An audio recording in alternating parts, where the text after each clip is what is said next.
Yo, what's up mga idol? Kuya Dabs Channels ulit. Ito, panibagong adventure naman to mga idol. Bali magkakatsan cook tayo mga idol. Bali saglit lang to mga idol. At eto na nga mga idol, papunta na kami sa Ilog. At dito kami napadaan sa daanan na sobrang sukal. Hindi ko alam kung diretso ba to sa Ilog, kaya bumalik kami, naligaw kami. Ayan mga idol, oh. Bumalik kami mga idol. Naligaw kami sa daan mga idol, sobrang sukal kasi. Ayan, nandun na sila yung ating kasama, si Rodel, si Efren, at saka si Baloy. Alright mga idol, andito na tayo sa ilog. As you can see mga idol, medyo malabo ang ilog. Duda ko nilason to mga idol. May patay dito sa ilaw mo. Dire oh, duha ka buok. Ayo, to. Oh, patay oh. Nakura ba?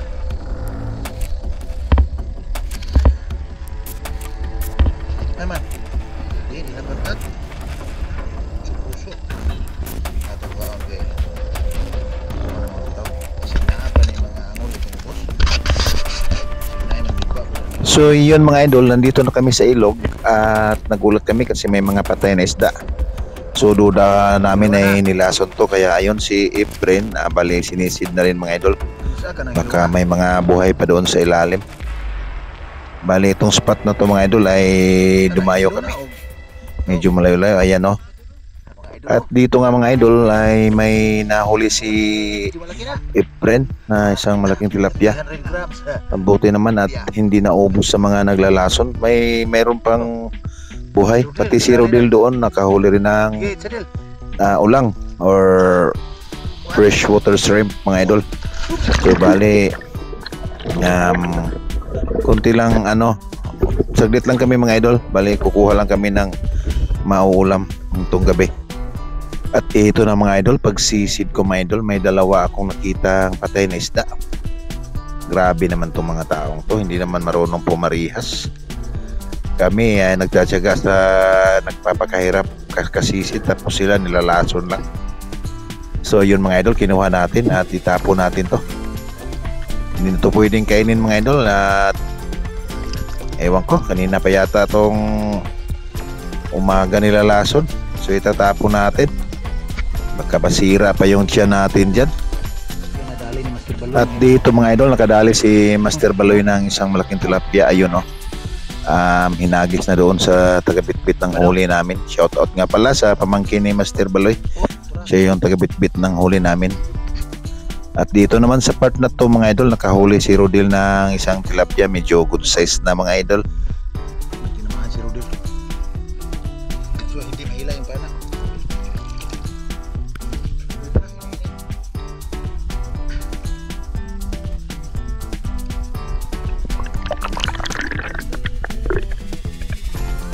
Ayun. Ayun. Tingnan mga idol. Ayun oh. Dami tilapia dito mga idol. Ha?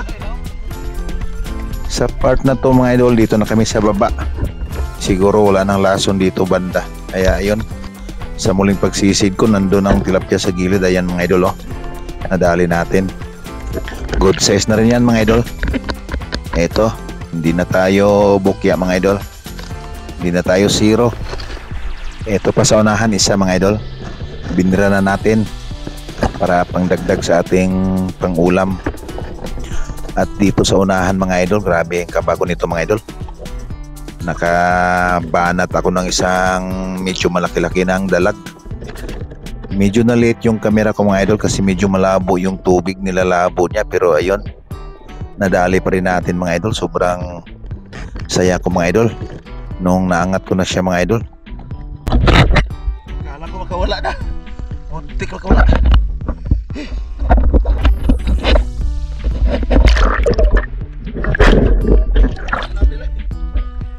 Good size mga idol, dalag. Sampa tayo. Grabe pa puno namin mga idol. Kailangan i-short ko na itong idol. Patayin ko muna itong idol. Baliin ko muna mga idol. Yan mga idol.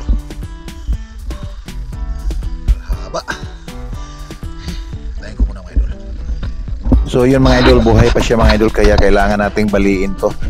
Patayin natin mga idol kasi pag tinanggal natin to na buhay pa, delikado. Malakas to mga idol, baka pag nagpumiglas to ay makakawala pa, sayang naman. Ay ayan, binalik ko na mga idol.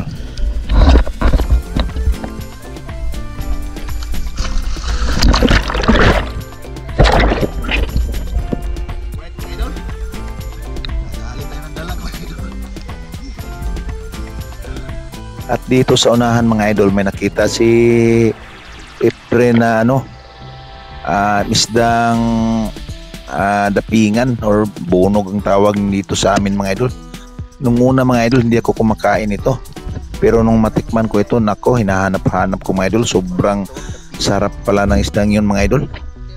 Grabe yung laman niya, napakasarap. Malinamnam. At kung umabot kayo sa part ng video to mga idol, baka hindi pa kayo nakapag-subscribe, subscribe naman mga idol. At paki-hit yung notification bell button para updated kayo sa mga susunod nating video. At kung nagustuhan nyo naman yung video namin mga idol, ay pa-comment na lang mga idol. Maraming salamat.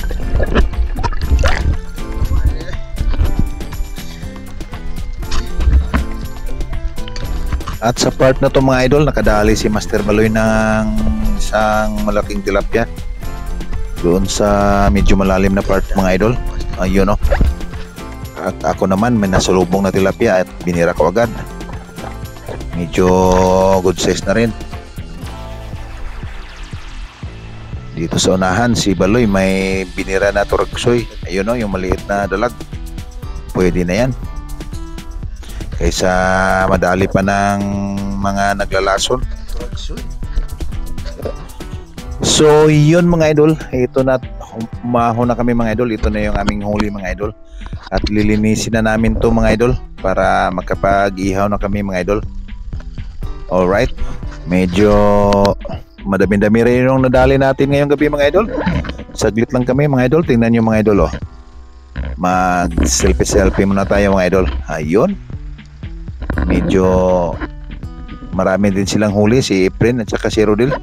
Bali distansya kasi kami mga idol, kaya hindi ko mabidyohan yung mga huli nila. At kami lang dalawa ni Master Baloy yung palaging magkatabi. So yun mga idol, at lilinisin na natin. Sobrang sarap dito mga idol kasi galing pa sa ilog to, kakahuli lang mga idol. Ayan, may pa-shoutout si pamangkin ni Master Baloy. Salamat kayo.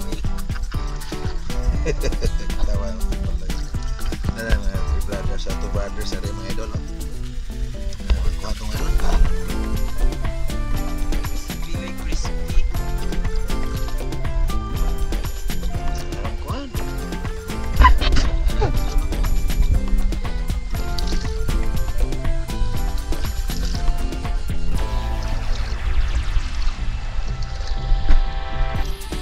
Ayan na si Rodel at saka si Efren, nagbibihis na mga idol. Nilalamig, giniginaw siguro tong mga to. At eto na mga idol, numpisahan na naming iihaw yung aming huli. Yung ibang huli namin ay dadalhin namin yon. Sobrang dami na rin kasi pag niluto namin lahat, kaya ito na lang muna yung lulutuin namin mga idol. Hindi kasi kami nakapagdala ng tubig tsaka yung kaldero, kaya ito iihaw na lang namin lahat. Dati kasi yung mga katsan cook natin ay nagsasabaw tayo, pero ito na lang, ihaw na lang mga idol. So abang-abang mga idol, at sarap ng aming ulam nito ngayon mga idol. Ayan na yung pamangkin ni Master Baloy tsaka itong kapatid niya. Alright, abang-abang mga idol. At habang nag-aantay tayong maluto mga idol, mag-shoutout muna tayo mga idol. At eto, shout out kay kapatid Angelica Plupino sa ating member. Ayan, maraming salamat. At syempre kay Rafael Sam Alia, thank you, shout out idol. Kay Ruel Soy Bagyo, maraming salamat, shout out. At shout out din kay Ronilo Limocon, bye, shout out. At kay Jerry Musli Adventure, shout out idol, maraming salamat sa support. At ito na nga mga idol, luto na yung ating inihaw na tilapia at saka ibang uri ng isda. At tara mga idol, kain na tayo mga idol. Eto na, ready ng mga tropa mga idol. Banat na tayo mga idol. Bali, ayan yung ating sausawan mga idol. Sobrang daming sangkap kasi pang sabaw sana yan. Kaso lang hindi kami nakapagdala ng kaldero. Kaya ayun no. Sobrang sarap talaga ganito mga idol pag fresh na fresh yung iniihaw mo. Siguradong mapaparami ka talaga ng kain. Kayo ba mga idol, nasubukan nyo ba ng ganitong lifestyle mga idol? Alright, maraming salamat. Hanggang dito na lang mga idol.